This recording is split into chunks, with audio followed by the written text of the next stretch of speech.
Hi అండి, welcome to our channel Triveni's point. ఈ రోజు మనం చేసుకోబోయే రెసిపీ డిఫరెంట్ గా ఉండే పాలక్ నూడిల్స్. ఇది కలర్ఫుల్ గా ఉంటుంది కాబట్టి పిల్లలు బాగా ఇష్టపడి తింటారు. ఒక హెల్దీ రెసిపీగా కూడా ఉంటుంది. ఇంకా రెసిపీలోకి వెళ్దాం.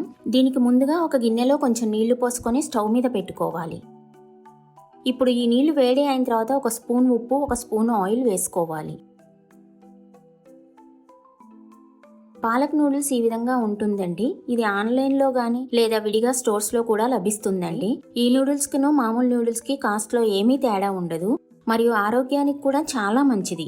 ఇప్పుడు ఈ పాలక్ నూడిల్స్ని నీళ్ళల్లో వేసి 70 నుంచి 80% వరకు మనం ఉడికించుకోవాలి. ఈ విధంగా ఉడికిన తర్వాత మనం ఒకసారి చెక్ చేసుకుంటే ఇది 70-80% వరకు ఉడికితే చాలు. ఇప్పుడు దీన్ని మనం డ్రైన్ చేసి చల్లటి నీళ్ళలో వాష్ చేసి పెట్టుకోవాలి.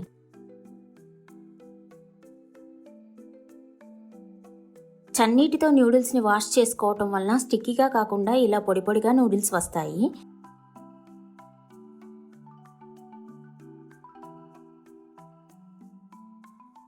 ఇప్పుడు మనం ఒక వోక్ని స్టవ్ మీద పెట్టుకొని స్టవ్ ఆన్ చేసుకొని 3 స్పూన్స్ ఆయిల్ వేసుకోవాలి.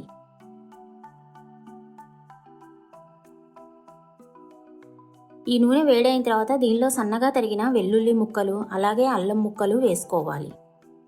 ఇప్పుడు వీటిని కాసేపు నూనెలో వేయించుకోవాలి. అలాగే 1 కప్పు తరిగిన క్యారెట్ ముక్కలు, 1 కప్పు తరిగిన గ్రీన్ బీన్స్, 1 కప్పు సన్నగా పొడుగ్గా తరిగిన క్యాబేజీ ముక్కలు, 1 కప్పు తరిగిన క్యాప్సికమ్ ముక్కలు వేసుకొని వీటన్నింటినీ బాగా సాట్ చేసుకోవాలి.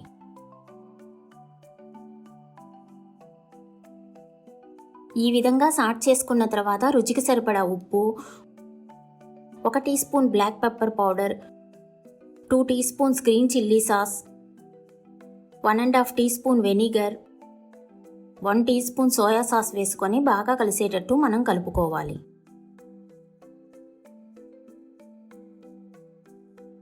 ఈ విధంగా కలుపుకున్న తర్వాత మనం ముందుగా రెడీ చేసి పెట్టుకున్న నూడిల్స్ని దీనిలో వేసుకోవాలి.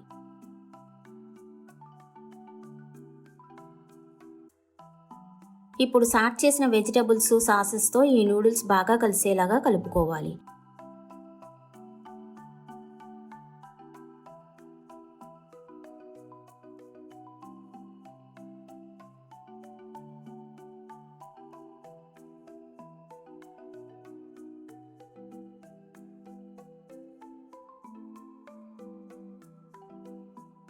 ఇప్పుడు ఈ విధంగా నూడిల్స్ ప్రిపేర్ చేసుకుంటే మంచి కలర్ఫుల్గాను, పిల్లలు తినడానికి బాగా ఇష్టపడతారు. దీని మీద ఉల్లిబందుతో గార్నిష్ చేసి సర్వ్ చేసుకోవాలి. ఇలాంటి మరిన్ని రెసిపీస్ కోసం మన ఛానల్ను సబ్స్క్రైబ్ చేయడం మర్చిపోకండి. అలాగే పక్కనే ఉన్న బెల్ నోటిఫికేషన్ను ఆల్కు ప్రెస్ చేసుకోండి. ఫ్రెండ్స్, మీ వాల్యుబుల్ అయిన కమెంట్స్ కానీ సజెషన్స్ కానీ ఉంటే నాకు కమెంట్ రూపంలో తెలియజేయండి. నేను తప్పకుండా రిప్లై చేస్తాను. Thanks for watching. బాయ్.